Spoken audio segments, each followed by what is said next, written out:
Hey guys, it's your girl Who Swirls. Welcome, Beyond Black and White Elite. Christelyn Karazin coming on for another live. This is 2 days in a row. You guys are getting me live. Okay, so before I get into what I'm about to get into, and when I'm waiting for Kendall to come, I want to just present an analogy to you. So the benefit of being older is that you can reflect. You have seen things come and go, and you've seen the trends. You can see train wrecks when they're about to happen. You can try to warn people, hey, train. Some people don't listen. Some people get mad at you because you're telling them the train is coming because they wanted to walk that way. And you're saying, well, if you walk that way, that train's going to run you over. You ain't gonna tell me. All right, girl, all right. Or another analogy. Somebody comes to you and says, wow, there's this really cool group that I discovered. I mean, this is amazing. This new group is so good. Like, I just discovered it. It's so amazing. Everybody, I want you to pay attention to this new discovery, this new group. Okay, are you ready for what the group is? It's Earth, Wind, and Fire. Oh my God, it's so cool. The music is so cool. Can you believe it? It's so neat. It's like so original. And you're just looking at the person like, where have you been? Where have you been? You must have been completely absent in the 70s. Like, where have you been? That's kind of how I'm feeling right now with a video that recently started circulating. People sending the video to me, telling me, hey, you got to check this video out. I think women are finally starting to come around. And so I did. And this is the For Harriet video, Should Black Women Pursue Interracial Love? And you know what? All in all, I am glad that we are having this conversation. I'm glad that women who previously, for a variety of different reasons, were resistant to looking into that. But I want you to understand, though, this is not a new thing. Like, you're new, or you're finally paying attention. But we've been going through and having these discussions for nearly a decade. So, honey, you must be new. Okay, so I'm gonna just go through a little bit of the video so you guys can see. Many of you have already seen it.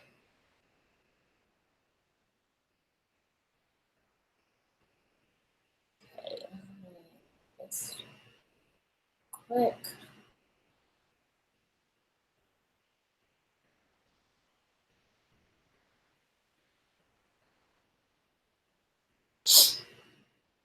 And I just want to give a little note to say that I recognize all Black women are not straight and all Black women are not middle class. It just so happens that the purview of this video is going to be middle class, straight Black women, not trying to be exclusive, just, telling you up front before we dive in. Okay, so y'all remember back when the This Is America video came out, and there was this kind of fake controversy about Donald Glover and the fact that he is now super pro-Black, but he has children with a woman who is not Black.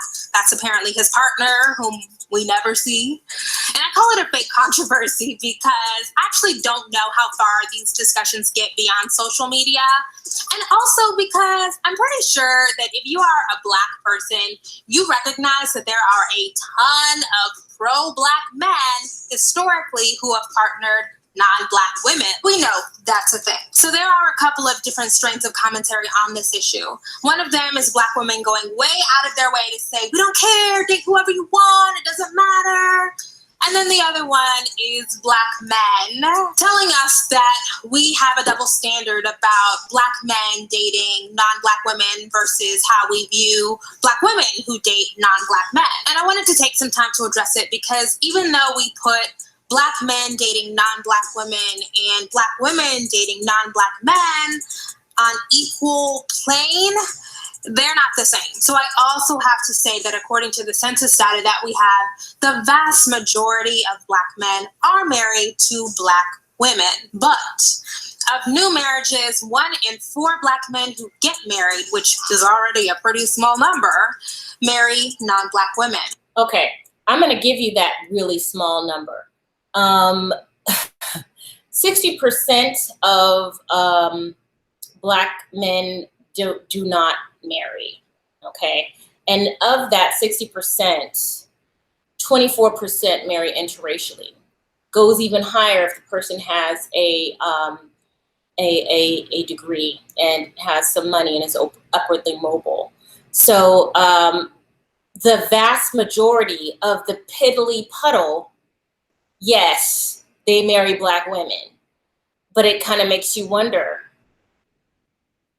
if they had the chance, would they marry out? You know, if the opportunity had presented itself, when it seems to be that's the way the wind blows when it comes to this stuff. Again, you know, it's neither here nor there, but, you know, if we're going to talk about statistics, let's just be honest. When you talk about vast majority, it makes it seem like it's a lot, but like she said, it's a piddly pool.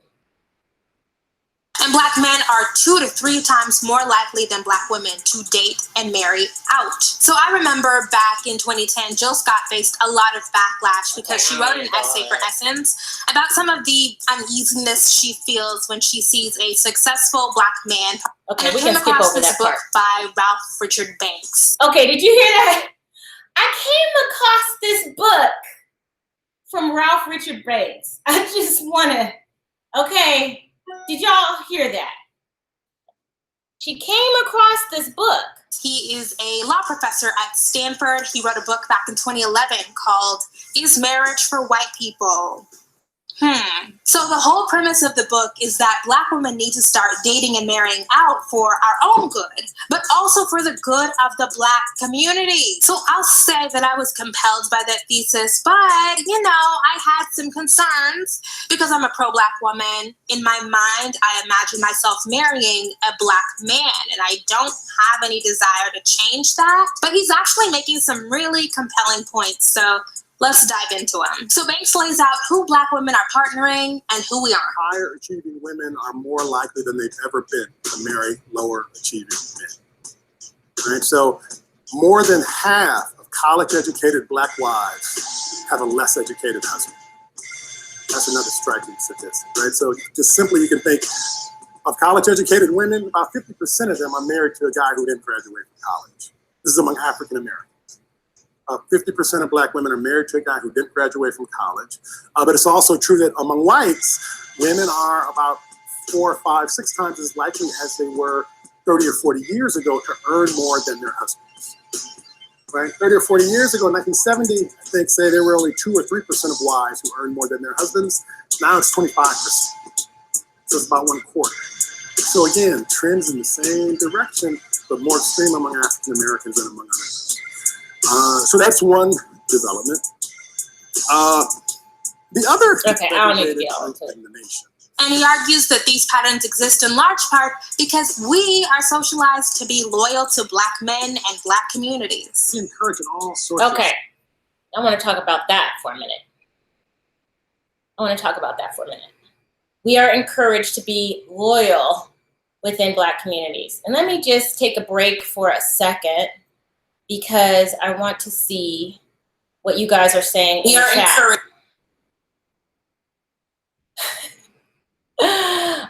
Okay, so you heard what she said. She's like, there's this guy I discovered, Ralph Richard Banks, and he's telling Black women that they start dating out, date out for the, Black community and da-da-da-da-da-da. Wow, that's really cool that you're on board with that. And later on in the video, she says that, I really wasn't checking for this back in 2011, but now that I'm in my late 20s, and translation, now that I'm thinking about getting married and having a family, and then looking around and seeing what I've been seeing, now the alarms are beginning to ring. Now the concern and the shift in thinking is starting to happen. But what's interesting is that she just discovered Ralph Richard Banks.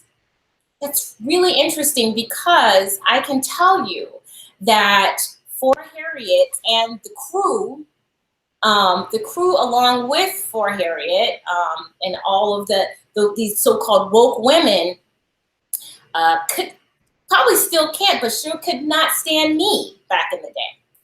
Ralph Richard Banks' book came out in 2011. My book came out in 2012. If you go on Amazon right now, if you look for Ralph Richard Banks' book, my book will come up, and vice versa. There's really no excuse for her not to know. She knew, but why is it that a Black man has credence over what I had to say? And how come what I had to say and what other women like Kendall, hi Kendall, I see that you're on now, and women before us, early BWE people, because if we're going to talk about credit, we got to give credit where credit is due. There was a lot of women who were online back in what Kendall, was it like 2006, 7, 6, 7, 8? Saying, hey, we need to be out there interracially dating. We need to be seeing what else is out there. These are the conflicts, these are the issues. And I can tell you right now, there is a trail of tears and blood of Black women who have paved the way so that women like this woman who's appearing on For Harriet can come here and freely talk about interracial relationships and consider it without being completely obliterated by social media. There are people who have been dragged and continue to be dragged so that you can have these conversations, so that you can say, oh, here's the new thing, there's a new idea you don't even think about. And here's the thing, some of y'all silly girls contributed to the dragging of people who made it so you could have these conversations. And I just find it interesting that a book that you can see that's often paired together is not mentioned not one time. And this feminist woman has put so much credence in what Ralph Richard Banks has to say. But even before Ralph Richard Banks was even on the scene, there were BWE bloggers getting dragged for filth, being stalked and harassed, death threats, to have this conversation. And it is incumbent for me and for Kendall. Y'all need to understand why it's so easy for you to have this conversation right now. You need to understand what has transpired so you can even be woke enough to entertain that idea. So Kendall, I'm gonna let you talk because I've been talking for a little bit, but you've been talking about this the last couple of days. And what is your take on all of this? My take on it is that well-behaved women rarely agree. And Black women have a very skewed idea of what it means to be well-behaved or not, and what it means to make history. What's very interesting, and this is not just for Black people, this is everybody. Anytime somebody comes with something that's new or something that that calls into question what has just been the norm, there's always initial pushback. That's kind of how it is, as you know. And people will try to make you think you crazy, and they will attack the message because it's going against the norm and the tradition and the standard. But what eventually happens is that, if there's any merit to the idea, eventually begins to catch on. And what's interesting is then eventually what inevitably happens is that some of the same people who came out initially against this new idea, this kind of prolific, message or idea or notion, will then now be the ones using it. And that's human nature. Human nature is, we fight change, and we need the security of our beliefs and what we think is right and what we know to be true. And so when something comes in and questions it, it forms a cognitive dissonance that is difficult for us to, a bridge, a gap that's difficult for us to bridge. But for us, for women who are not well behaved, and I don't mean not well behaved because we go and we stand in front of armed militarized police, or because we challenged white supremacy. I don't think it takes a lot of, to me, it doesn't take a lot of courage in 2018 to challenge white supremacy. In 1918 it did, in 1948 it did, not in 2018. So these women are, they're these people who think that they're doing all of this great stuff that's going to go down in the history books, they're really not the true renegades. We are.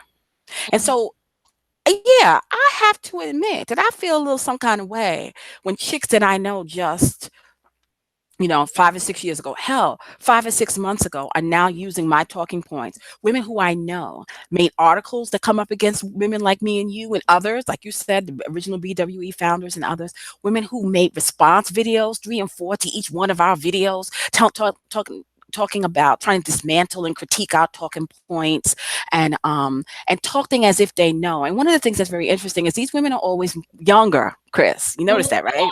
They're always younger. And so they have this idealism in their head and they don't have the benefit of having lived a little. And I warned, I did a video called Let the Grown Women Speak. And for those of you who remember that video, it was on YouTube.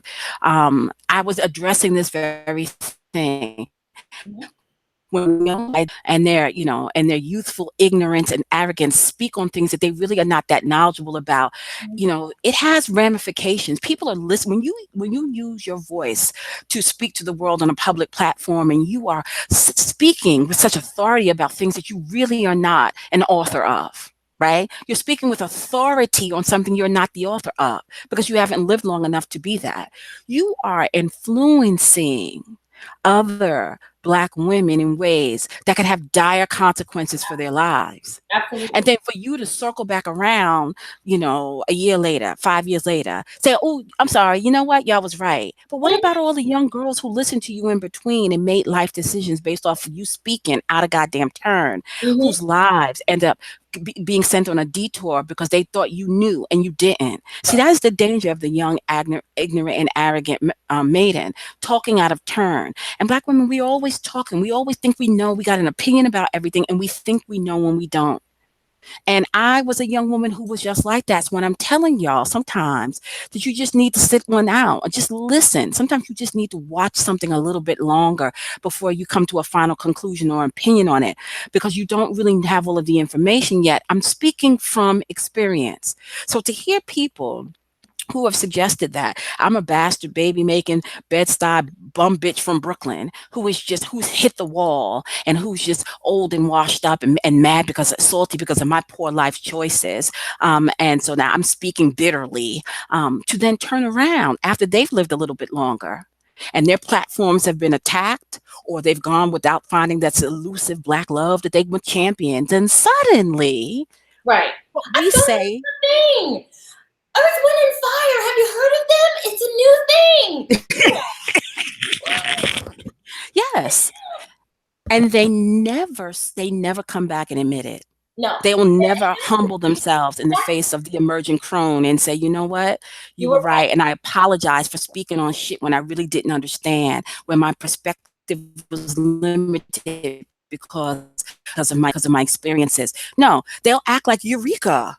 Yeah. I thought Eureka. I found this new thing, and it's like, Kendall, and let's not even talk about the fact that many of these women used their platforms in previous years to disparage, actively disparage and discredit our message.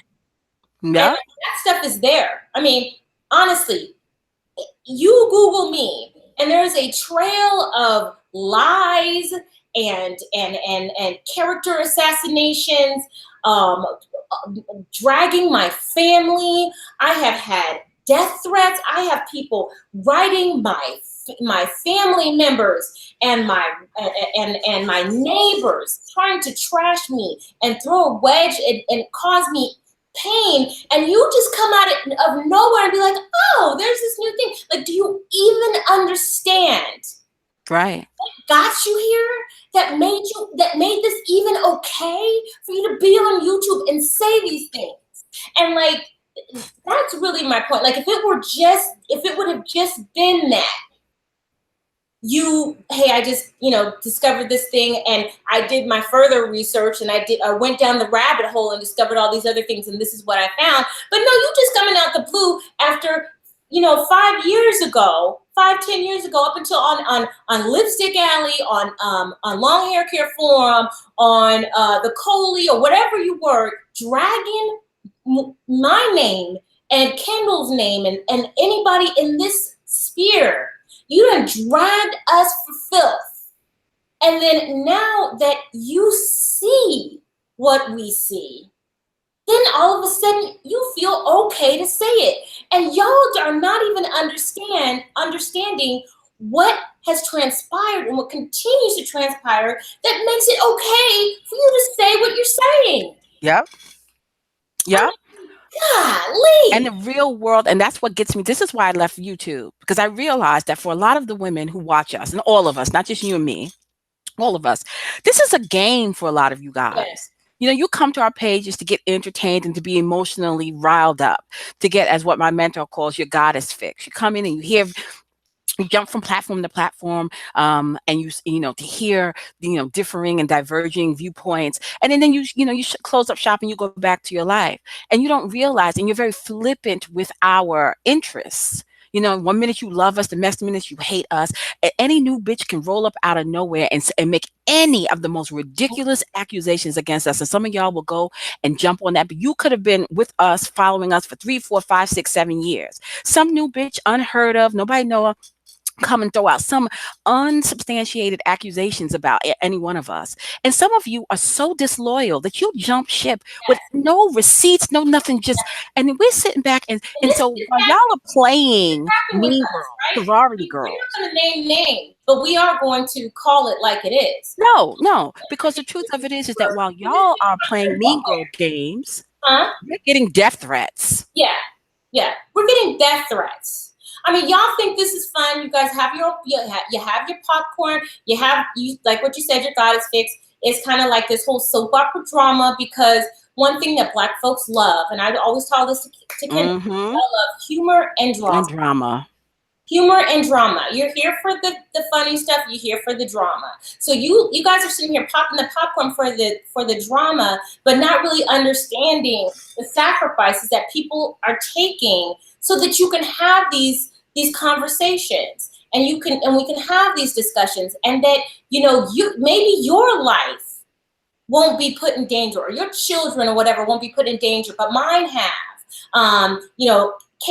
Kendall has had to take extraordinary measures to keep herself private because of the things that she says. And it's like, you need to understand that this is not a game. We did this because we have a passion for it, because we want to see Black women succeed. We understand that our message, many people were not ready to hear our message. People are still not ready to hear our message. But for somebody to just come around like they just discovered, America, like y'all Christopher Columbus. Right. Discovered Americas. That's like, yeah, the Native Americans were here. The Vikings were there. The Africans were there. Africans were there. Everybody was here. But you just like now it becomes real. You discovered it. You discovered the new world. Right. It's like, where have you been? Where have you been? Yeah, that example that you use of the discovery of America is exactly what is being referenced in that statement that well-behaved women rarely make history, because the history books goes down as a European having discovered America, like as if there was nobody here already, and then he was the first human being to step foot on the continent, the land masses of America. But that is not the case.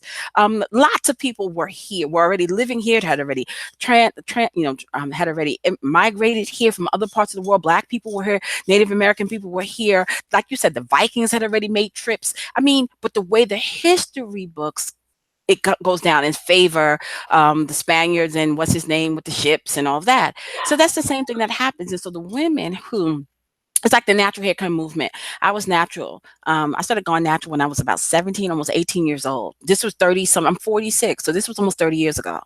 Long before the internet, there was no YouTube, there was no movement. It was just me deciding that I was going to go natural. And I did what is called protective styling now, threw some braids in my hair. I was in college, let my hair grow out underneath the braids. I just recycled the braids over and over again for about a year.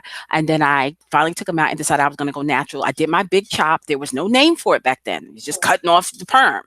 Cut off the perm. And then I began my natural hair journey when I was about 19, almost 19 years old. And so I had to go through all of the pushback that comes from not only being natural, but I wore my hair shaved, so my hair was really low. And all of that, being accused of being gay and having my sexuality questioned, and people suggesting that I'm not as beautiful. I can't compete with other women because they have long hair, theirs or somebody else's. And so for years, I was the one who was heralding, talking to my friends about, the dangers of perms and why we should, as Black women, embrace our natural tresses. And so I helped over the years a lot of my friends go natural. I did the big chop on a lot of my friends' heads. And this was not in 2010. This was in 1990. You see what I'm saying? 1991, 92. And women like me made it okay for the natural hair care movement to come. And of course, I'm not suggesting, of course, Black women have been natural in the 70s with the afros and stuff, but that had long since, pretty much gone away. And when I was coming up and when you was coming up, it was jerry curls. We didn't want nothing nappy. We wanted the greasiest thing that we could find to make our hair look anything other than nappy. And so as a 17, 18-year-old girl, when I decided that I was going to brave, the Black world of of youth, with a shaved head, with natural hair, that was something really, really, it took a lot of courage for me to do it, but I did it because I wanted to make a statement.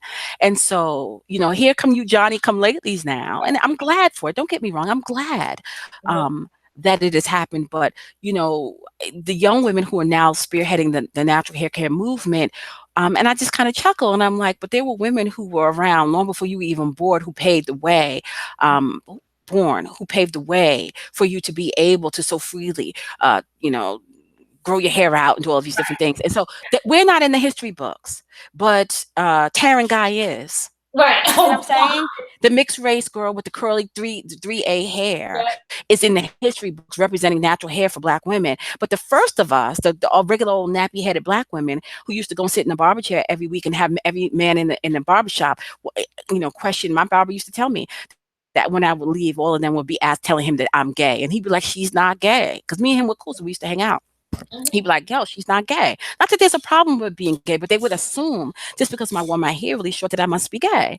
When I would go get my hair cut, for example, at the end of the week, I'm in there, no makeup on, hair's bushy, So Friday night, go get my hair cut. And I'm in there looking kind of rough because I'm getting ready to go out for the night. So then there was a couple of times when I would be in the barbershop, get my hair cut, then go home, get dressed, beat that face, put on my heels, got my Tina Turner legs popping, and would come back out past the barbershop. And some of the same dudes that was in the barbershop who was just calling me gay were now trying to hit on me. So the point is that when you are truly a renegade, you don't go down in the history books, boo-boo.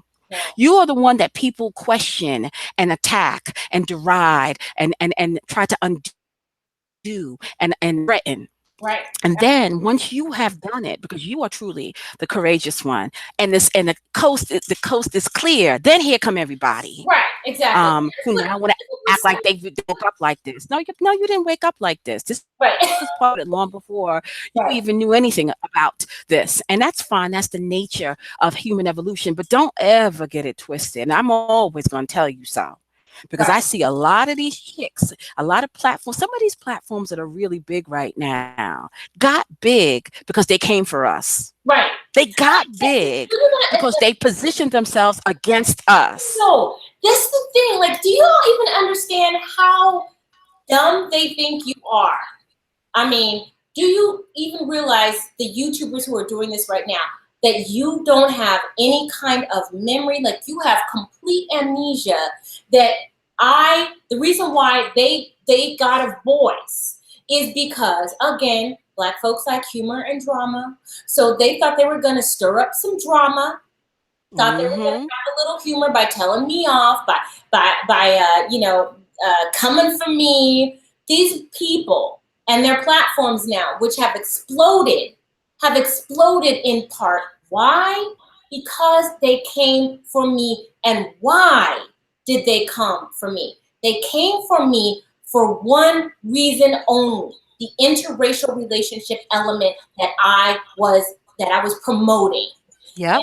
And that was the cornerstone of why they came for me. And now these very women who built their platform by stirring up drama to come for me and to stir up, whatever, have everybody, oh, look at this person, look at that person, she's talking about Christelyn, she's talking about Beyond Black and White, oh, let's talk about this, let's talk about that. Here we are, now, these same women who now have their platforms, as higher, even higher as mine now, talking about, Kendall, what are they talking about right now? Oh, everything.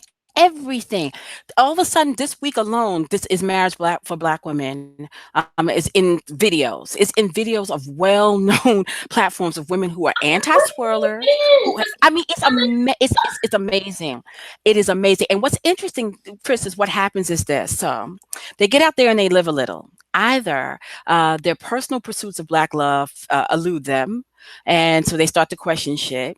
Or they have these platforms and they start getting attacked and they start experiencing the things that we warned about on their platforms. And then this is what they do. They come and they're saying, I know, it's just like, upon reflection.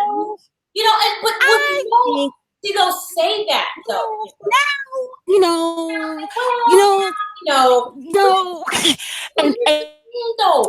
I give my permission now. Apologize. Like, look who you dragged. Look who you helped. Directly, Kendall, let me just say something. I want to say this directly to the women, and you know who you are. You know who you are. You are not a sister. You are still you're very disappointed that this whole pro-Black thing didn't work out for you. And now you've got a whole different perspective, because the world has, this world that we are in, you finally see what we see. But here's the thing: you have contributed to my peril. You have contributed to my feeling of a lack of safety. My feeling of, if I'm gonna go out, somebody gonna throw acid on me, or somebody gonna do something to my kids. You have helped perpetuate the hatred against us. And you sit there and you file your fingernails and you buff your fingernails and you're so unbothered, but you understand that what you did endangered the very person who got you even thinking about what you're thinking. The person whose neck you stomped on to try to get a leg up. I want you to understand that. And so when you come with these new narratives of, well, maybe I'm not going to disparage Black women who date interracially anymore, and these Black men this and this and that and the other, you never apologize. You never say you're wrong. And wait. And what gets me, Chris, is when they say, okay, ladies, all of my listeners out here, you have my permission now. Oh, If you need to find love with a non-Black man, go ahead, because these men ain't really checking. You have my my permission. permission. When I was giving bitches Wow, you're permission, right. and oh, we was crazy, washed up, bitter baby mamas who hit the wall and was just salty because our lives didn't turn out Baby good mama from because we made Watts. poor choices in life. But now that you done seen some of the light, now suddenly, now you're giving permission. And I just think that's very interesting that when we set ourselves up as authorities on the matter and said, listen, we give you, listen, if you need another Black woman to give you permission to just consider it, then here I am. I'm willing to put myself out there for you. I'm willing to take on the legion, take on the horde. I'm willing to stand in the truth of it so that you can consider it. I'm not saying you have to do it, but just consider it. Here you come now, years later, late. Late to But the now it's done tagged a party. little of that ass, and then suddenly now you want to give permission as if you are authority. And here's the thing: you challenged my authority to do that very thing Yes. 2 years ago, 3 years ago, 6 months ago. But And now now you you're stand in getting an it. authority as a How young dare woman. you? Here's the interesting thing: How Christelyn, dare you? as a That's young exactly woman right. who ain't never been married, who ain't never birthed nobody out their ass, but you think you're in the position to give permission to young Black women to date out. But the older women who actually done lived a little, who was trying Yes. to give them permission, oh no, you had the nerve to challenge our authority and our right to do so, and to insinuate that we're ugly, that we're fat, that we're busted, that we're jacked up, that we're bitter, and so therefore no one should listen to anything we have to say. And then here you come 15 years younger, thinking with no marriage in sight, no babies that you birthed, and now you stand in a position to give authority that you denied us from giving. Right. Fuck out of here. And Fuck so out how of dare here. you? How dare you sit up and say, I'm going to give you permission? Really? Okay, now since you said it, then let everybody do it now. Okay, I just, the audacity, because what I said, it's what you talk about with the arrogant maiden. But the Yep. thing is that people don't realize what damage they have done. The damage Right. they have done for Right. all those years of siding on the side of people who are now your enemies.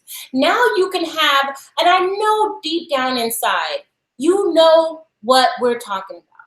Deep down inside, I know you know that you're wrong for this. I'm talking to you right now. I'm talking to you ladies right now. I know you're wrong for this. But your arrogance and pride won't let you say it. But I want you to understand that what you have done has created damage you have helped perpetuate against another Black woman. Yep. Who now you realize, I want you to first understand that you helped try to undo a Black woman the messages that Black women who you tried to undo, now you co-sign. Yep. Yep. Understand that you allowed for the very men now who can't stand you, you aligned yourselves with them, you contributed to our detriment, and now you're on board. But do you understand what you have done? And that's what I was saying the other last week when the young girl wrote me a letter and saying she had done all of these things. She had written emails about me, disparaged me, this, that, and the other, and life taught her differently. And she apologized. That's all well and good, but do you understand the damage that was done that you contributed to? Along the way, the very people who you tried to align yourself with, now that are against you, now you want to align yourselves, maybe not with us, but with our messaging. But understand what you have done and understand that the universe, people may have forgotten, the universe does not forget. The universe does not forget. And that's all. Yeah. No, it's true. And I think that it's a really important lesson for those of you who are looking for true lessons, not this egoic glamour shit, illusions about who sounds great, who looks great, all of that stuff. But if you want to listen, live a little. That's what I've told you from the very beginning. Live a little. Time will tell, because we have pretty much been, both of us have been very consistent in our messages. And of course, our messages have evolved as we have, our understandings have deepened. We may have changed our presentation methods and styles. But listen, Kendall, I got to stop you for a second. yes, our messages have evolved slightly. Maybe they've gone deeper and gotten richer, but neither one of us have ever said, oh, I could never date, date interracially. And it would be almost as if I were to come out and say, I'm divorcing my husband and I'm only dating Black men. This is the level of change that we're Right. seeing that's happened. What we have said, that is not even close to the level of shifting and evolving that we've done. I mean, this is a completely different paradigm. Like, are you kidding me? It would be like if I came out with a book saying all Black women should start dating within their race, and if you aren't, you're a Bedouin and a traitor. Like, what? Right. And it's just interesting to see people who, and what gets me is how you still throwing us under the bus. You're still referencing us without referencing us. Right. You're still making references, but then using our talking points in your messages. And what got me was when the video that I saw for Harriet about that, and now I would just on my page, my Facebook page live, you and I both responded to a post that she did on her platform in 2013 talking about why white men ain't right for her, right? And so you didn't see it. I went and dug up the post from 2000. Christelyn, I went and found the post on my original Brooklyn Blue page from 2013 when I addressed what was written on her page about how white ain't right and how these Black women empowerment bitches are putting white men on a pedestal, and I refuse to pedestal. Wait, I want people to understand because I want to set this up. So at the very beginning of this video, I showed you the video of the what is her name? I think her name is Kim. Who is now shifting. I just discovered America with her Christopher Columbus self. In 2013. December 2013, she wrote a post. Completely different. And y'all want me to read it to you? Because I can read it to you. Let me read it to you. December 15th, 2013. Why white ain't right for me. When white men are not foreign to me. As a Black girl raised in the suburbs, I've had countless interactions with our paler skinned pals. This is why I can comfortably say that I have no desire to marry or raise children with a white man. That's not to say that my interactions with white men have been so overwhelmingly horrible that they've pushed me away forever. But I know even enough about what I desire for my life and for my household to say no. No, thank you. That is also why I have grown so resentful of the just find a white man dating mantra that is taking hold in the Black women's empowerment spheres. Who do you think she's talking about? Yeah, right. Who do you think she's talking about? Lord, few things. Wait, let me read through you the rest because it really drives the point home. Few things tire my spirit, like hearing regurgitated facts about the dire state of Black marriage and doomed fate of Black women. These stats are rarely presented in good faith with our interests at heart. When presented, they are meant to scare Black women into action. I'm not biting. I know too many married Black women.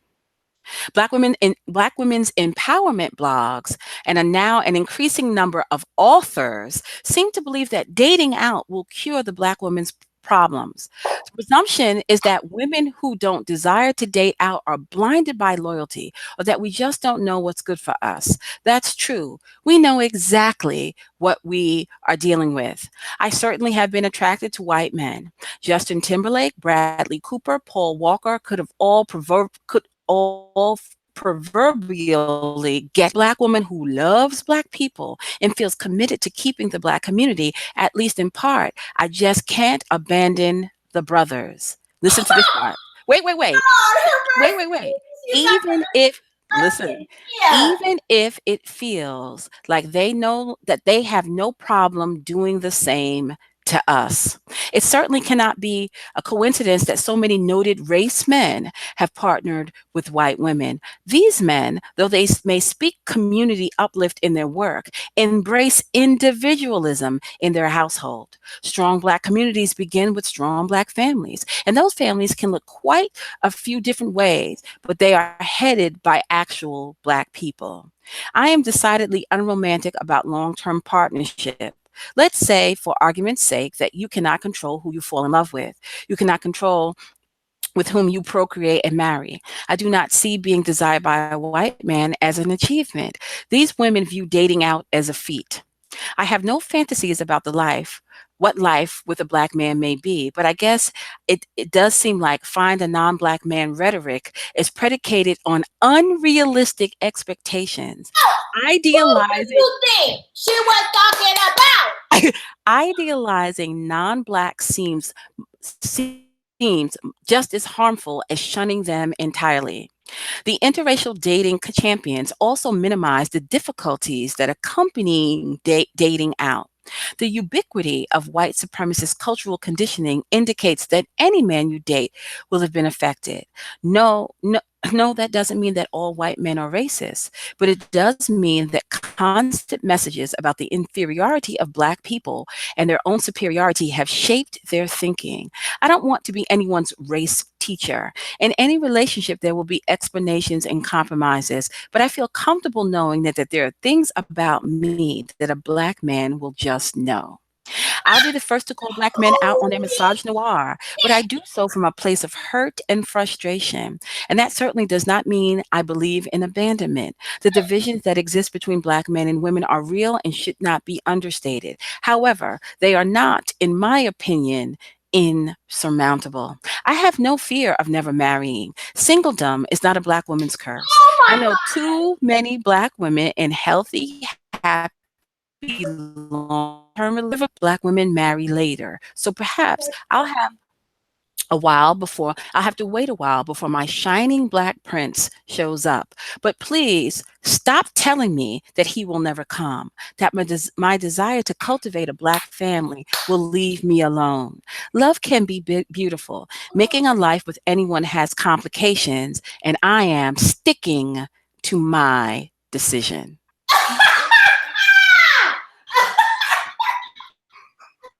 December 2013. Oh See, this is the problem when young women have the mic, because you figure she just admitted in her video that she's 28 years old now. So 11 years ago, when this book came out, Is Marriage for White People came out, she's saying she just discovered it now. I can't imagine how that's true. But let's just say, so the book came out in 2011. She was at that time 7 years younger, which made her 21 years old. A 21-year-old Black girl is idealistic. And like I said on my platform, at 20 years old, you still have another 2 decades of reproductive viability ahead of you. So it's easy to make these kind of blanket statements about what you will and won't do, who you will and won't screw, what you will and won't have at 20, because you Right. can't picture a time when that clock is ticking, and your Boaz ain't looking for your ass, and all of a sudden now the point of view, the reference from which you engage these discussions begins to take on a bit of a shadow. See, and I'm the shadow woman, so I go there in there. I'm trying to make sure you don't have to wait until you're on the brink before you hit that shadow. I Right. want you to go there with me. I try to guide you into the shadow so that you can safely deal with it now, not wait until you're 40, 45 years old. But see, what's happening is, unfortunately, in and when it comes to Black women's interests, you have two separate things going on. You either have young maidens, idealistic, who don't know what they're talking about leading the charge, i.e. Black Lives Matter, or you have older Black women, the intelligentsia, who, 15 degrees deep, who are long past the phase of having to deal with, trying to figure out life as reproductively and trying to partner. So you don't have women who are really telling you the truth, the whole truth, the hard truth about what it will be and what it is now. You got older women whose time has come and come and gone, and you have younger women who are just starting and don't know. And in both cases, both are completely out of touch with reality. And so what happens is we are emerging crones, right? So you started this platform almost 10 years ago. So you were in your 30s, as was I. So we're at the transition from the young, the mother phase to the crone phase, which is the older wise woman phase. We're in the middle. And so when we are trying to tell y'all harsh truths, both as baby mamas, Christelyn a former one, I'm still a baby mama, I never got married, her raising a black girl, dark-skinned black girl, me raising a dark-skinned black boys, and the two paths that we both took very differently. She course corrected and got married interracially. I did not. I did the grind, the inner city grind as a single mother, but we both came to the same endpoint at the end. What we're telling you guys, what we're sharing with you guys is treasure.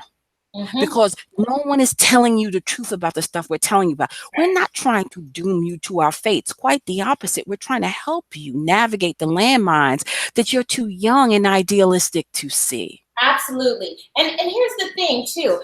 We want you at 21 to not be so hard-headed. Right. You can look at what we are saying with an open mind and at least don't discount it outright.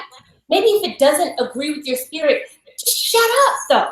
Just shut up and observe and see if just put it back over there. Put it back on the shelf back here in the back of your mind. But shut up.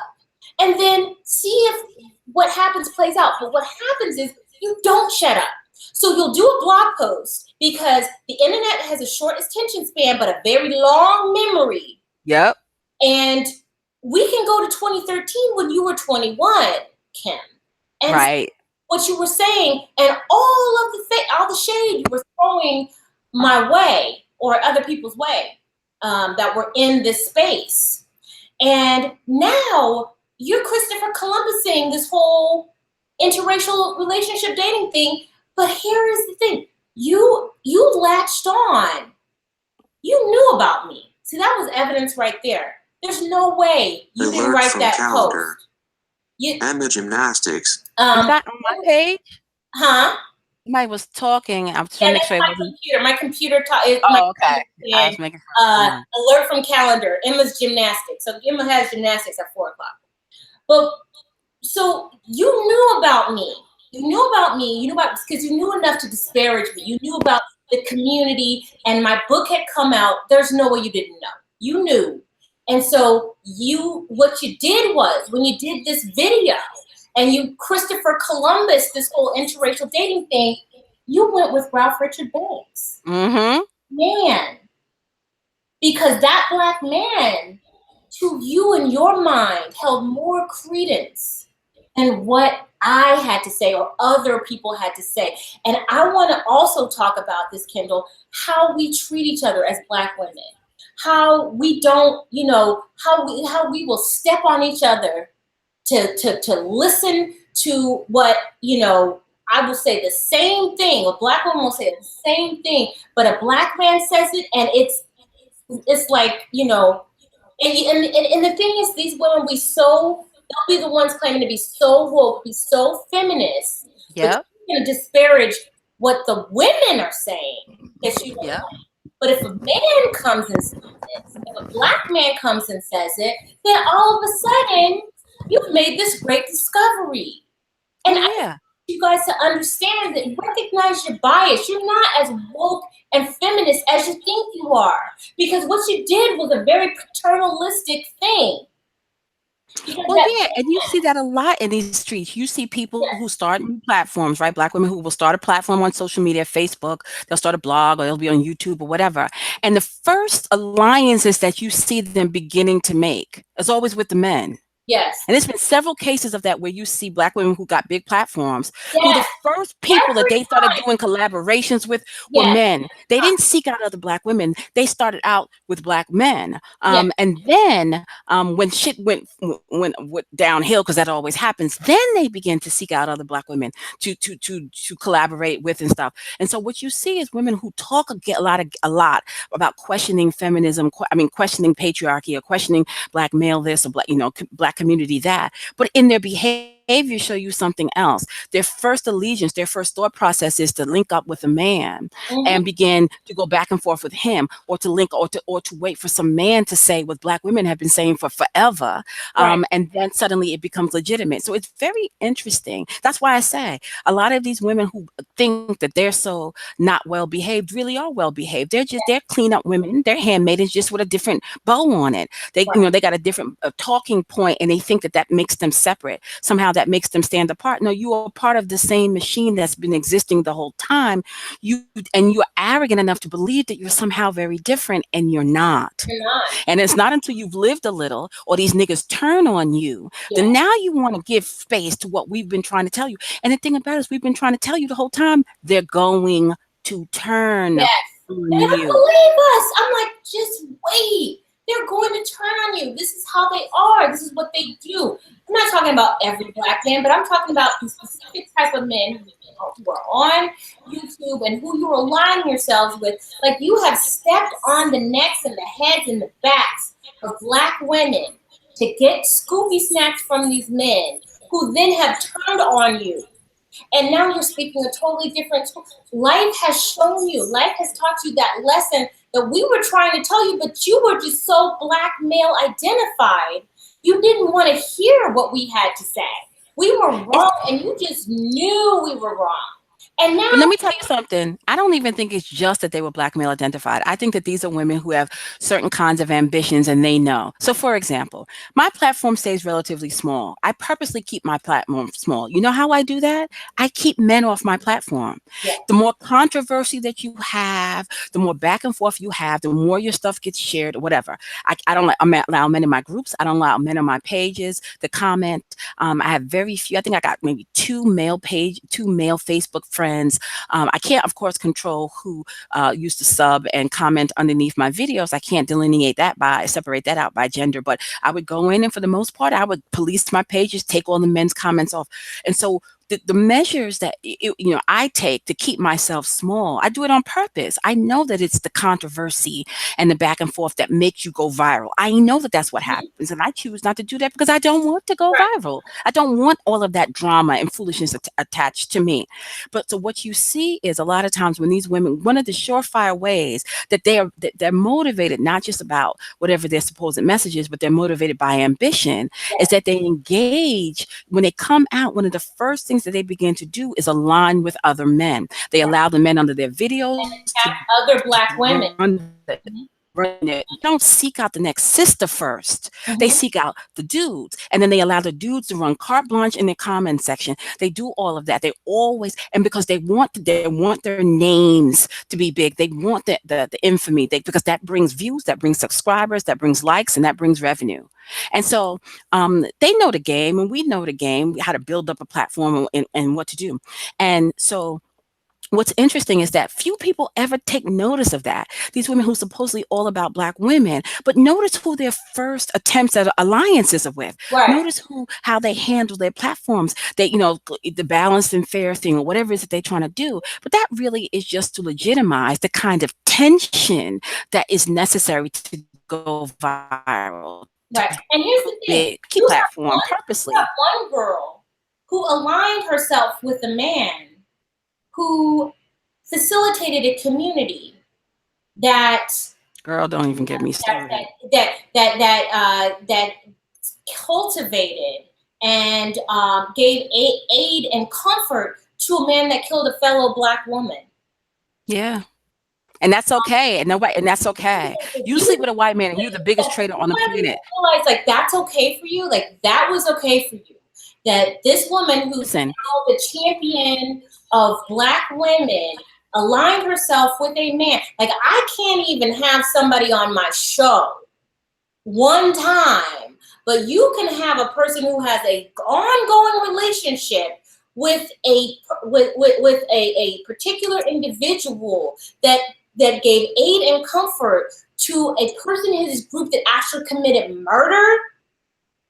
Do you understand Dude, that? listen, you sleeping with a white man and me birthing a black one is worse than that, according to black women. I'm suspect because I gave birth to a black male, so you shouldn't listen to me. You're suspect because you sleep with the white man, so you shouldn't listen to her. But listen, this is the nature of the game, and this is why I left YouTube, because I realized, not because of that foolishness with the other content producers, because I realized that the majority of the women who were following me and watching me, they're fickle with Yeah. my interest, and Yeah, they flip y'all flops. ain't They no under my page, they under that person's page, and and they don't give a shit. And if somebody would have rolled up to my house and opened fire on my house, killing me and everybody in the house, there would be all of these videos talking about, oh my God, did you hear Brooklyn Blue died? Oh my God, I can't believe it. There would be all this stuff, and within a week, everybody would move on, and the next dark wisdom bitch that set up shop, y'all would go running right to her, and I would be just like Asia McGowan is, just like the girl who had brown, what was her brown, the pretty brown girl or something, who committed suicide.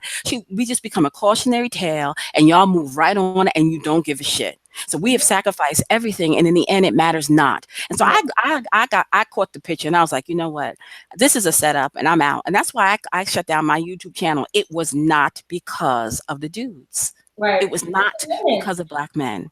It was not because of black men. I left because I recognized that black women don't take this, what we do, seriously. They think it's for entertainment. But when you're getting death threats, and when you start getting death threats in your inbox and people threatening your children, then you realize how much fun and games it's not. So while y'all are platform hunt hopping, trying to decide whose BFF you want to be today, because you didn't like the color lipstick Christelyn had on her last video, or because you didn't like my tone when I talked about overweight, obesity of black women in the community. So now you decided that you hate us, and now you loved our arch enemies. This is games for y'all, but it's not games for us. And that's the thing. Like when I had to take a break from YouTube, and what I saw was that a person who could just come in and who could barely articulate thoughts, who regularly mispronounced words, that people could be like, oh, she could say, Christelyn is responsible for aliens visiting my house, and I'm going to lay out the facts of how the aliens are colluding with Christelyn, and y'all will be up in there talking about, yeah, I can see how that works. Yep. Are you serious? Yep. And I saw them too. And some of y'all, I know exactly who you are. I saw you turncoat under them damn videos. I saw you, longtime supporters. I know who you are. And you were longtime supporters of Christelyn's platform. And the moment somebody else came in and accused with nothing, just these weird, strange ideas about we hacking their accounts. We're hacking, we're going into their Facebook accounts, we're going into their emails, we're hacking your YouTube channels with no proof, no evidence, nothing. And I watched some black women just turn coat. I mean, but y'all, you're following her. She's gonna tell you how to be successful. I'm like,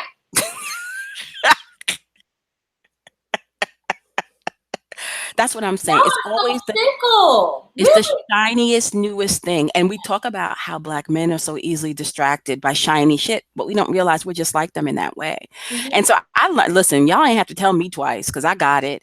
And I was like, listen, I'm not suffering this foolishness. So I went underground, and that's where I'm at. I mean, occasionally I'll come up for a little air. I'll make make a video on my fan page on YouTube, or I'll do a collab with you on, like we're doing right now on the YouTube, not YouTube, Facebook, or I'll do a video with you on YouTube during a live. But then I go back under my business, because I heard you.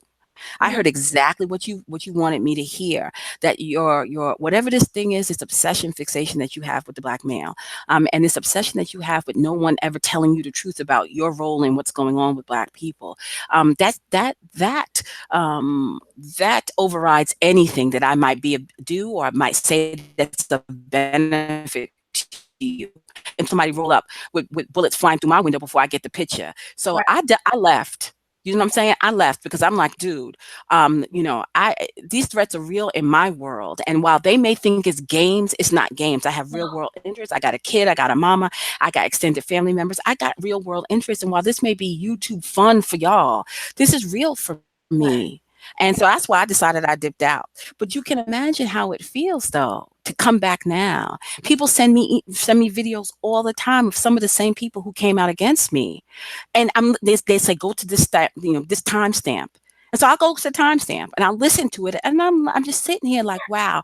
And then to go to the comment section and see women say, oh my God, I just can't, oh, where have you been all my life? And I'm just saying to myself, well, ain't this some shit? Right. So well-behaved women rarely make history, but Black women are confused about who is well-behaved and who is not. Right. Well-behaved women are women who play to your already existing fears, who tell you, who beat a dead horse about white supremacy, who want to tell you the same. Nobody else wants you. Nobody else will have you. You know, that's the same. How was that a new message? Right. Is that not the same message they was given to Black women in the 40s, 50s? I'm just not new. You know what? You know what a woman who makes history is? Before she challenges the larger system, before she goes out of her house, stands on the street and demands that the people in the world account for their shit, she goes right up to her mama's bedroom door, and she knocks on it and says, it's time for us to have a conversation. She goes right over to her husband's door and knocks on it and says, it's time for us to have a conversation. She goes right over to her child molester's door and to the women who sacrificed her in the community, and to them lying ass people in the church who tell you that Jesus coming, but he don't never come. That's a courageous bitch. That's the bitch. See, it's easy to take on nameless, faceless mofos, right? Some abstract ideal of dismantling a system, right? Or challenging something. You know what's difficult? What's difficult is getting in front of your mama and asking her to account for the fact that when you went to her when you were 8 years old and told her that your stepfather was molesting her, she told you to cover it up, or gave you a whipped your ass and told you was fast and don't tell nobody, and don't you be telling anybody our business outside of this house. See, now you're 45 years old and you're all fucked up. You're overweight and your life is a mess and you can't figure out what's wrong with you. And see, so a courageous bitch is the one that goes and knocks on mommy's door and daddy's door before she asks for that white woman to account for what her son has done globally. She goes and she asks her mama and her daddy to account for what they did locally. Right. See, that's a courageous woman. Right. And see, Black women don't have that kind of courage. So what we do is we deflect. Everything is about some larger institution that's attacking us, or attacking our kids, or attacking our men. We don't have the kind of courage that says that I am not going to sit across the dinner table and pass the peas or pass the potato salad to the uncle that molested me as a child. Talking about this is family time for Thanksgiving. See, that's a courageous woman. But see, that we don't have that kind of courage as Black women. What we think is courageous is going out and putting picket signs and bullhorns and shutting down highways and yelling and screaming over megaphones, or telling white people, dragging white people Becky's for filth in hashtag activism on Twitter. We think that is what courage is. That shit ain't no courageous shit. Come see me when you are willing to ask your community to account for the ways that it has made you the sacrifice, how they defiled your likeness and your image for 100 years, and then got the nerve, the audacity to now call you ratchet, die, hood rat, die, say that you are the worst stewards of children, you are the worst mothers, you are the worst women, that your pussy stink, and that you hate yourself after they asked you to be all of those things for 100 years. See, a courageous woman confronts that shit in-house first. Exactly. And that's the thing. We go for the immediate concerns that Black girls and women face, not these existential threats that really are rare. I mean, when we're talking about Black Lives Matter, when we're talking about, white supremacy, these are all nebulous things. These are not things that happen every day. When you talk about the abuse of Black girls and women, every day. When you're talking about human trafficking of Black girls and women, every day. Beating, raping, children being molested, every single day. This is what is more. This should be more front and center. This should be what should be in the hashtag activism. That's not happening because you're too busy and being focused over there trying to dismantle white supremacy, which I'm going to tell you right now, and I hate to burst your bubble. Supremacy will never be overthrown. Even the people who want white supremacy overthrown don't want white supremacy. No, they don't. They don't. I want you to understand this is all a game. You think these people, ask the people who say, I want to dismantle white supremacy. Ask them the next logical question. What will replace it? Yep. And they don't have no damn answers. They have no plan. None. The whole hustle is to just talk about a system that they don't really want replaced because they're really making money and being popular and getting on news shows and CNN and getting donations and all this other stuff by just getting you all in the lather and getting you upset. But they don't really want the system to be overthrown because that would mean that they would actually have to do something. And when you ask them what the plan is, there is no plan. Do you even understand? You're all being hoodwinked. You're all being played right now. The the black people who say they want to overthrow white supremacy do not want white supremacy overthrown. Whatever would they do? No. They wouldn't know. They wouldn't even know who to be. The chicks wouldn't even know who to be. They would have no identity. And I posed this question in my group, and I'll pose it here. If at 8:01 tomorrow morning, every white person on this planet miraculously disappeared, kind of like that movie. What was the movie? The Leftovers. It's a show that came on where 2% of the human population just disappeared out the blue one day, just disappeared randomly. They don't even know why. They don't know where they went. So if 8:01 tomorrow morning, every single white person on this planet disappeared. This is the question I want black women to ask. Would you as a black woman be better off or worse off? And if you can if you cannot answer that question honestly without a whole bunch of quantifiers and scapegoats and excuses, then you need to sit down and shut up. Yeah. And this is the problem with women who are speaking about these ideological, philosophical, romanticized shit notions about what life should be and what it can be, as opposed to women who have lived a little and know what it is. Listen, I used to have all them stars dancing in my eyes, them sugar plums dancing in my eyes too.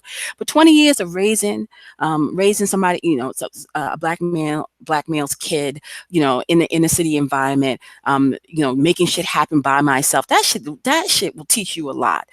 20 years of watching ratchet culture evolve into a normalized, standardized tradition of black people where the worst of us, the underbelly of our societies, our lowest class values are pushed to the forefront. See, at least I came up at a time where things were not perfect, but there was, even in the music, you could hear Temptations, you can hear the Whispers, you can hear Whitney Houston, you could hear people who actually could sing, where it wasn't just based on how light you were and how much you can shake your ass. These young kids growing up now, they have no memory of a time where there was even any decency left in black people.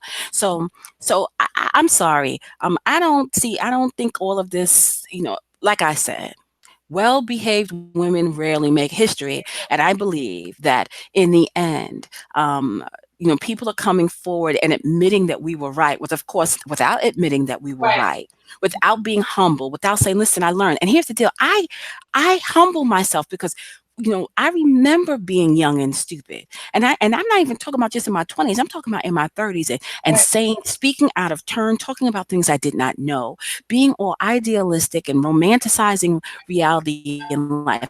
I'll give you all the years ago when my son was younger, I was having a conversation with a guy, black man, and we were talking about the concept of raising the new son, right? Like Cola talks about. And I was going to this long spiel about my ideals about what it takes to raise a decent black man. And he just looked at me and he said, you don't get to decide. You don't get to decide what manhood looks like for a black man. And I said, well, yes, I do. I'm raising him, so I get to decide. He says, no, you don't. And what you're doing is going to cause problems for this boy later on. And ladies, I had to eat humble pie when my child was attacked. I had to eat humble pie because I thought I knew and I was going to do it this way. And me, I'm a proud black woman and I'm going. And he told me the world that you have envisioned for what manhood would look like for him is not the world that he's going to be entering into as he goes into pubescence and then adolescence and then, puberty and then young teens and young adulthood. And you're not preparing him for the world that is. You're so busy thinking about the world you want it to be. And I was arrogant and I was ignorant in his face, telling him what manhood was, what should look like and what it was for a black man. And you know what? I have come to eat those words. words. My son is in his early 20s now, and he is now emerging into that young manhood, and he is trying to find his way. And so many of the things that I thought I knew about, I've had to eat, and I have to humble myself in front of the truth of it because I thought I fucking knew. So when I come to you guys and I'm trying to spare you having to learn, and I remember this conversation too. We talked about learning from experience versus learning from wisdom, and me being the arrogant, ignorant maiden. And mind you, I was in my 30s. And I told him, well, there's certain things that you're just going to have to learn by going through them. And, there's certain things you just can't learn from somebody else. And there's certain experiences that you just have to go through yourself. And he said, only a fool believes that the best form of wisdom is gained through experience. He said, the best form of wisdom is gained through listening to those who've experienced before you. And I thought he was so wrong in my little liberal mindset and my feely, touchy-feely, liberal, bleeding heart mindset. And boy, have I come to eat those words too. Right. Yeah. And we've all been through it. We've all been stupid. But and you know what though? The difference between me and these black chicks is when the shit hit the fan, you know what? I went to him and I apologized and I told him I was wrong. I told him you were right. I fucked up. The damage that they've done. They don't realize. That's what I'm saying. They won't ever acknowledge that they were wrong. And they won't ever publicly say, I contributed to, Yep. people who hurt these individuals who now I see at least in part what they're saying, and I am sorry for that. Right. That at least, even if I don't agree with everything they said, even if I didn't understand their perspective, I have to respect the fact now that there was truth to what they were saying, and they had good intentions. Even if I don't agree with everything, there were things that I could not see then that they could see because they were older, because they experienced some things, because they were wiser. And so they won't even give us that. It's just now, oh, well, yeah, well, now I've changed my mind. So now y'all have permission to do the very thing that I came after these bitches for, giving you permission to do. And let's just proceed with regularly scheduled programming. And here's the thing, y'all who listen, because I know several of you are also on these platforms as well. It's not like you guys are going there saying, hey, I remember 2 years ago.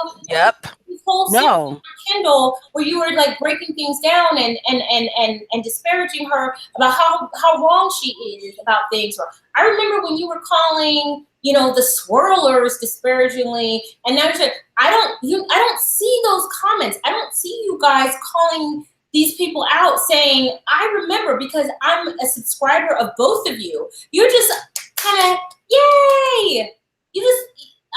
To me, y'all are just as flighty as them. And so, yeah, they are flighty. They are. And that's part of youth too. The youthful energy is looking for the newest thing, the most, so they get tired with us because, they tired of our delivery styles or seeing our faces or hearing our voice. And some other bitch show up saying the exact same thing. And they're younger. They got a new, their colors on their brands is different than our colors. And so now all of a sudden it's like, ooh, well, let's see what she's talking about. And she's talking about the same thing that you just heard. But because it's new and it sounds, so you get, to the shiny thing, but there's no depth there because the experience, see, it's not coming from experience. These are people. No. So rather than learning from people who have actually learned through experience, you learn from people who learn from those who learn from the experience. And I just, and so in the end, you always end up coming back around looking for us because you realize that there wasn't the type of depth to the wisdom and the knowledge that this person was offering that you got with us because they haven't lived a little and we have. And then we get the apology letters or the demands that we forgive you. And it's like, come the fuck on. Come on. Listen. They both do that. So I want to say something real quick too, because I gotta wrap this up soon. So while For Harriet et al. Has now discussed, they're Columbusing the whole interracial relationship conversation, and they're using Ralph Richard Banks as their champion in doing so. I want to just make something be clear. Ralph Richard Banks is a colleague of mine. We have known each other for as long as his book has been out. We have talked to each other. He knows who I am. Like, I got the bat phone number. I can call him on the phone, and I can ask him for interviews, and he is there. He did a post, a No Wedding, No Womb, back in 2010. I want you guys to understand the level of relationship that I have. So this man, I want you guys to understand this. This man who now she's co-signing, thank you, Matthew, who's now she's co-signing, wrote in No Wedding, No Womb about the importance of fatherhood. And y'all remember, No Wedding, No Room, I was called everything but a child of God, and was dragged for filth. Even back then, Ralph Richard Banks was on my side. And Ralph Richard Banks is also in the Pink Pill. We have a section called Mercenary Mate Selection, where I talk about all of the things that what you need to, your mind frame, what your mind frame should be in when you are looking to choose a mate. And I'm going to show you, I'm going to prove it to you. And here's the thing, y'all, women like, who we're talking about, the group of women who we're talking about, who are trying to make it seem like Earth, Wind, and Fire is a new group, or that America is the world. I want you to understand where you saw it first. and just so you can have some perspective. I'm going to share my screen with you guys again, because I think it's important to point this stuff out. So here is Mercenary Mate Selection. This is in the Pink Pill. Just really quick, I have an overview. I have an interview that I had with a woman who is an arrogant maiden, and she will soon come to think my way. Seduction for Survival, where I have a guest, somebody from the Pink Pill who was giving schooling information on, like, oh my gosh, just some really good stuff. And here Ralph Richard Banks is right here, an exclusive interview where you hear yep, that's him. That's right there. And so I just have to just say for a second, y'all are acting like this is so revolutionary. I'm like, Kendall. Dude, I wrote a review about it. I just found a post in 2014 on my page from a review that I had written for that book in 2011, and I read it on my Facebook page live right before I joined you here. And I have been promoting that book. How many times I've read from the book? I've read excerpts from the book in my the Bed Wench, Tell Your Own Story, the Bed Wench video that I did. So we've been talking about this for years. So yeah, it's interesting to see within a week's time two women, two platforms, one on Facebook, and one who has a blog and a Facebook, and the other who has a YouTube platform, who brought up within days of each other this book is Marriage for White People, and are discussing it now like it's, like you said, like it's some new discovery, when these are the same types of people who come out against women like us, who came out against us. I mean, our messages and our talking points when we were trying to, wave the flag and and tell Black women, listen, check what he's talking about in his book 6-7 years ago. Yes, and they were not listening. Nope. We were just, agents for white supremacy. Yeah. Bed Wench, I was this, I was that. You were for the, elimination of all Black boys, and I mean, we were just everything else until this man who he has been an ally of ours this whole time, honey. This is nothing new. This is nothing new. You are late. You must be new, honey. Yes, you must be new. And like I said, it's not the fact, listen, everybody evolves. So I get that part. Maybe, if you just come to kind of information now, that's fine. But when you are people who outwardly came out against it and then want to circle back around months or years later, I think you really need to reevaluate some things. I think you really need to reevaluate maybe some of, what was your motivation when you were doing what you were doing, and throwing other Black women under the bus for the proverbial Scooby snacks that Christelyn talks about, because how's that worked out for you? And I've told you, those of you who swear you know better than me, that's all right. God, we still have our haters, and email was sent recently. They don't like it when you and I work together. So every time we work together, that triggers certain crazy people, and they send us emails, and the email talks about y'all are just jealous of such and such because she did this and made you guys look the fool, and y'all are just washed up women. And I just chuckled. When you said me, I just laughed. But what did I tell you? I sent you the crying emojis, because here is the deal. The person is using another. Really, you talking about you're saying a woman who won't even show her face. But wait. But before we even go there, before we don't even need to go there. Here is the deal. So the person, which is a man, who uses what they feel is the success of this other content producer as they think is a weapon against us. Y'all washed up bitter baby mamas, and she's the truth. Okay. Well, here is the irony that we know as older Black women. So this woman is younger than us, and that's fine. People are younger than us. People are older than us. That's life. God willing, guess where that person will be in 10 years? And so now, will she now be the bitter, washed up, hit the wall bitch Oh, yes, you that will. you're accusing us of being? Because what's happened, what's the irony of this all is here is that people who want to use our age and our life experience against us, unless you plan on dropping dead anytime soon, you will eventually become us. Exactly. Eventually, you will become the 40-something-year-old Black woman who's had 2 decades of adult life behind them. And so it's always funny when the crone and people, when the maiden and men who prefer the maiden, the young woman, want to use youth and beauty against the older woman and say, oh, you're just washed up, you just hit the wall, nobody cares about you anymore, and use a different, younger woman as the standard. You wish you could be like her. You wish you could be beautiful. Because we're thinking, oh, I was her. Why would I want to be like somebody? I don't even know. Well, I do know. But wait, Christelyn, we were her. That's the irony. And you're using her now as some kind of weapon against us so-called bitter, washed up, middle-aged baby mamas. But in 10 years, you'll be throwing her ass right under the same bus.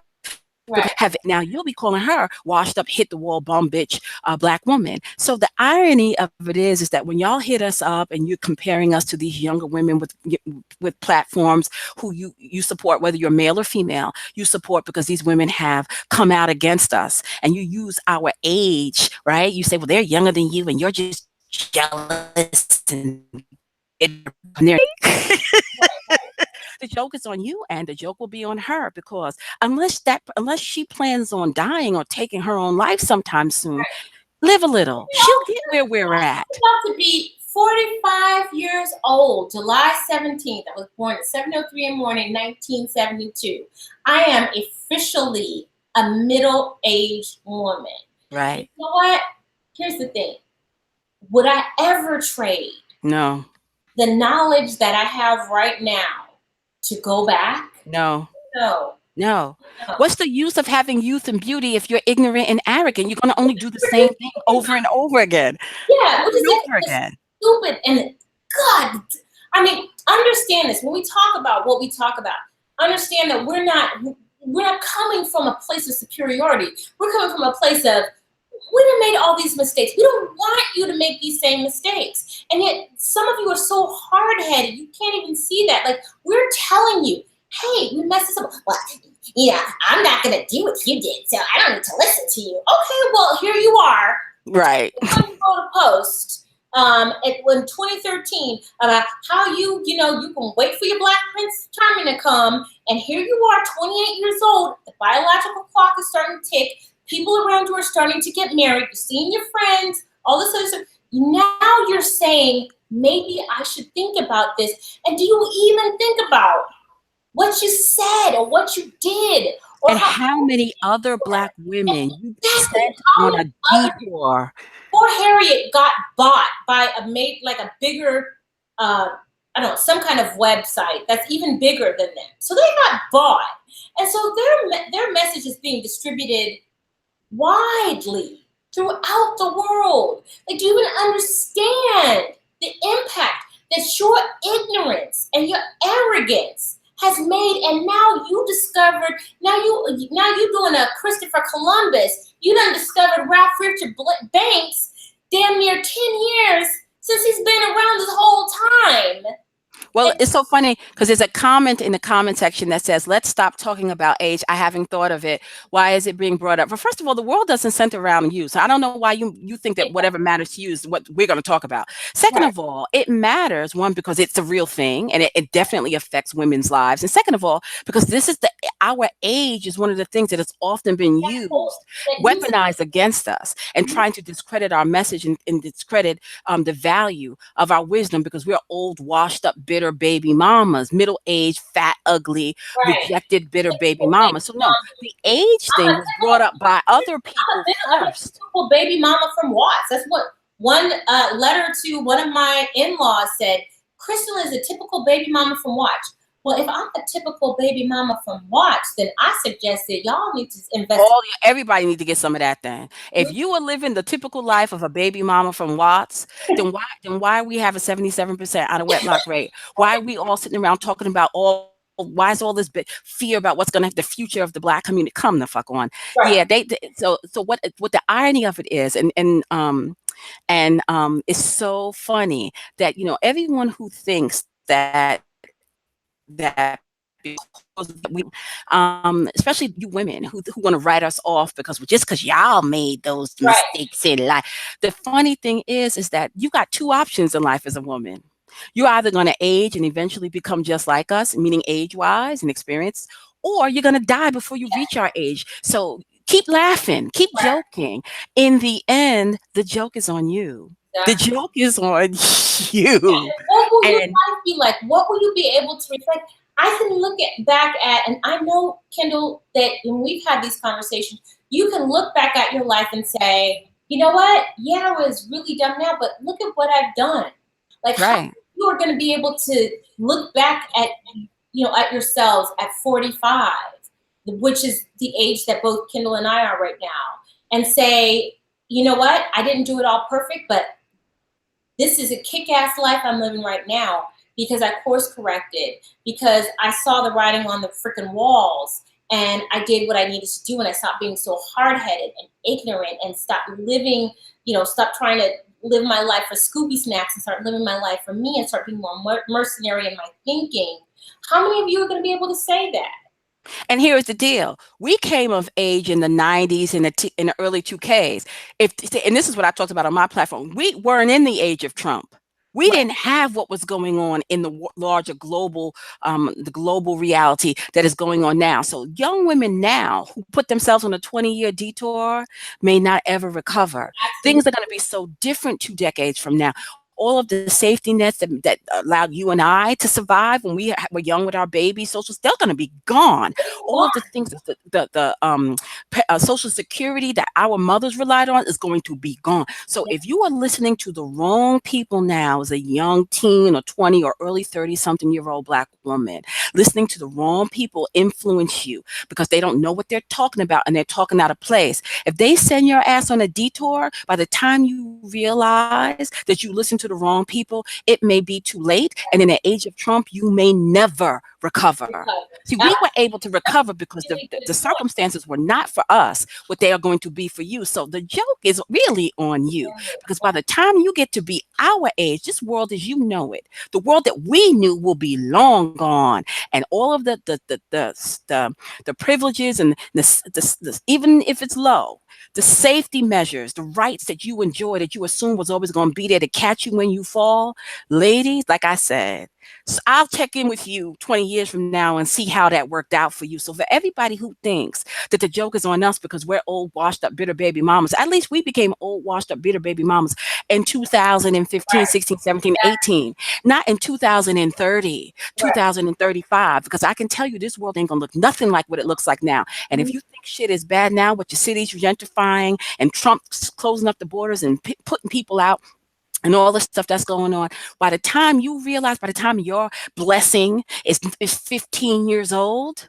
your little blessing that you had to have because you didn't want to listen to Brooklyn Blue tell you to go take care of your business because I was trying to commit genocide against the race, by the time you realize you fucked up, it's going to be too late. So the joke is really on those of you who try to use our age against us and weaponize our experience and our wisdom, and discredit our message because of it. Keep listening to these chicks who don't know what the hell they're talking about. And then 6 months to 6 years later, circle back around and say, oh yeah, they were right. Because 6 years from now, you may not be able to redirect. You sound like you know what you're talking about. Then y'all will just be so flighty, and you'll just go over there and listen to it. You're just as bad as people in the church. As long as they sound like they know what they're talking about, they'll lead you off a cliff, and you're willing to jump. Nemesis for your $20 donation. I'm gonna have to close this. Yeah, me too. Take Emma to gymnastics, as my computer talks and told me you need to take your child to gymnastics. Kendall, you have something very important that's related to the conversation that you want to convey And so I want to give you the last few minutes to talk about that. So go ahead. No, it's not a big deal. So I have been planning to introduce book studies to my platform. I learned a lot through book studies on my mentors platform. And so I've been kind of waiting to introduce book studies to my platform. So I've decided that I'm now ready to introduce book studies. I already do film studies and movie studies, but and series studies, but now we're going to start book studies. And the first book, ladies, that we are going to study is Marriage for White People by Ralph Richard Banks. So if you are interested in getting into the meat of that book and studying it from a dark wisdom perspective and understanding what it means for you, and not just you, here is the deal. Even if it's not you, it could be your daughter, it could be your sister, it could be your mom. So if you're interested in delving into it and having a community of women where you can sit and you can talk about and then use the information that's presented to strategize your future movements in life and in love and in everything, then I'm going to create a place for you, a space for you. So get on my email list. I'll post a link to it in the comments after we stop after the video ends, and get on my email list because the invites are going to go out soon. And this is not going to in any way conflict with my other events. I'm going to continue to do my other events, but I'm going to be introducing film studies as an additional form of scholarly pursuit on my platform, and I'm really excited about it. The first book up is Marriage for White People. People want to now start talking about it like it's some new shit, but it's not new. I was talking about it 7 years ago, and I wrote a 5-page review on my platform about it 7 years ago. So this is not new information to us. That book was the book that made me finally say no more. I was still kind of trying to work it out, trying to still kind of sort of be race conscious, trying to still. In that book, when he said what he said, and he came to the conclusion that he came to, that was it for me. And that's when I really began. I took a pivot and hit a reset.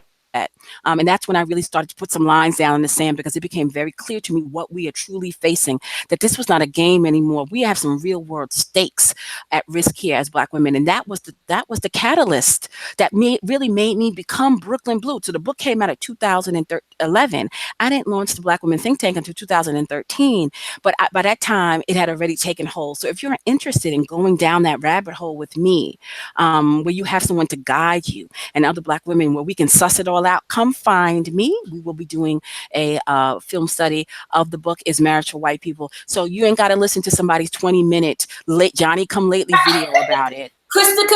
Christopher Columbusing, or somebody who just 10 minutes ago was throwing what he's saying under the bus and now wants to use him as some kind of authority on the topic, when just a minute ago we were all bedwench coon whores who just wanted to suck white men's dicks and be with our the evil albinoid. And now all of a sudden, when a Black man comes along and proves everything that we're saying, now all of a sudden you want to listen to what he has to say. Forget about that. You want to hear it from a woman's perspective? Come find me and join us in our book study of Marriage for White People, and you will hear the real truth and how it really, that what he's talking about can really help change your life. Right.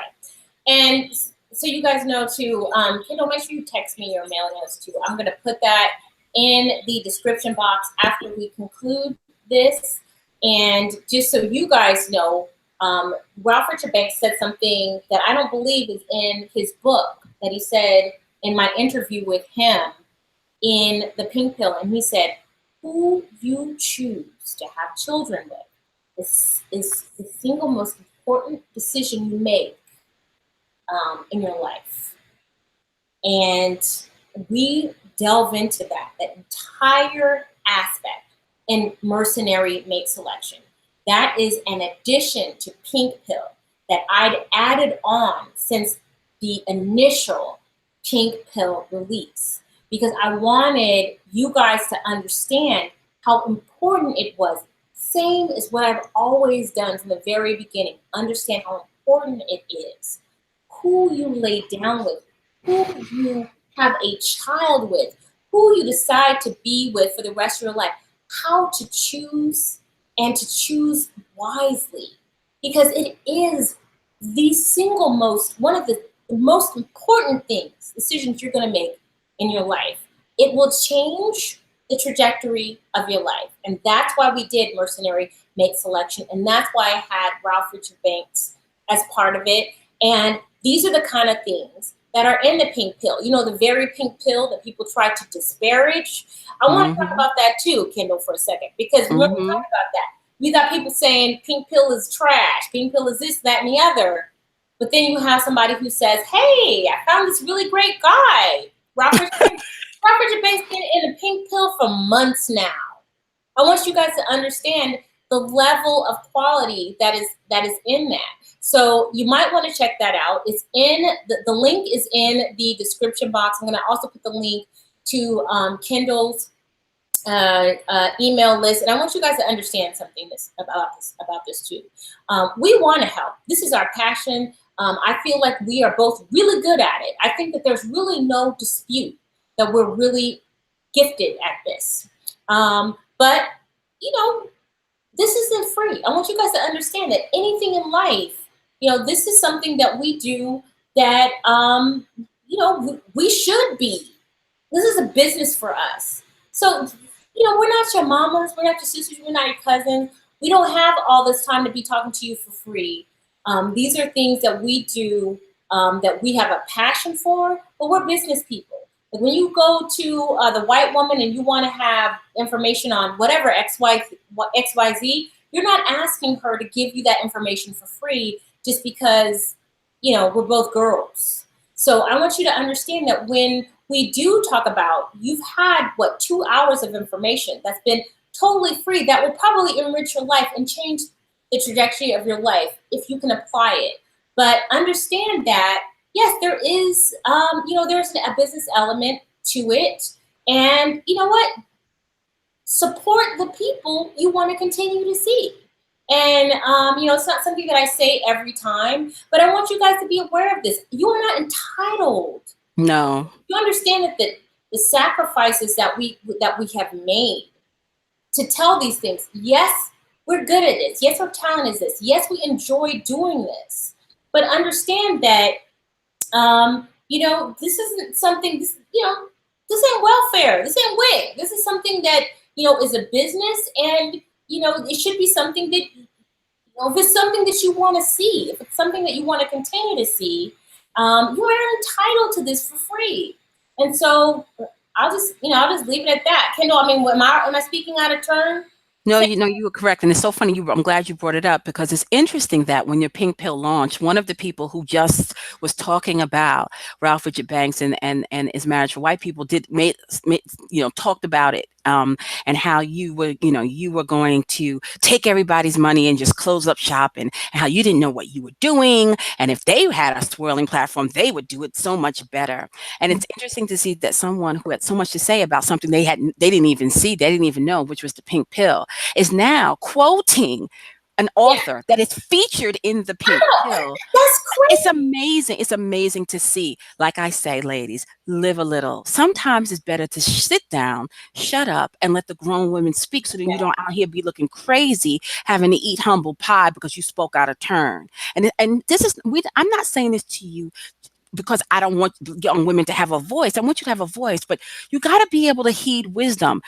There are things that you just don't know enough about yet, and it's okay to sit it out, or it's okay to reserve your final say. But when you come out and start talking and then influencing and impacting other women and other young girls who don't know, now it gets tricky, because now your personal philosophy becomes the philosophy of other women whose lives it's going to affect. And then when you have your aha moment, where does that leave the people who followed you up until then, who are now circling back around and may have made major life choices based off of your former positions or stances? And that's why sometimes it's better if you're listening to women who seem to have your best interests at heart and are giving you more options, not less. Then when people start trying to attack them, you might want to just be quiet and see what happens. Because if you're 21 years old talking about what you know you're going to do or not going to do, right? 6 or 7 years ago, a 21-year-old Black woman's mindset and a 28, 29-year-old Black woman's mindset is two different mindsets. Yep. And what you think you know and what you're going to accept and what you won't have and what you will have and what you will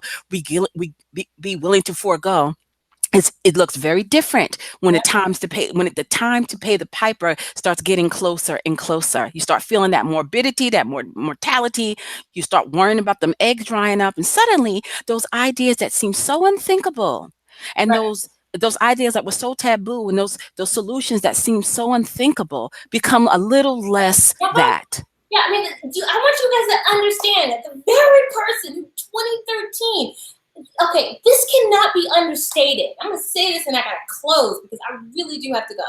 The very person who in 2013 was so adamant and vehement about saying that she was not going to be manipulated and pushed and cajoled into entertaining the advances of a white man just because these black women, these black empowerment women were trying to push this on her. She was not going to be moved. Is now in 2018 speaking completely differently.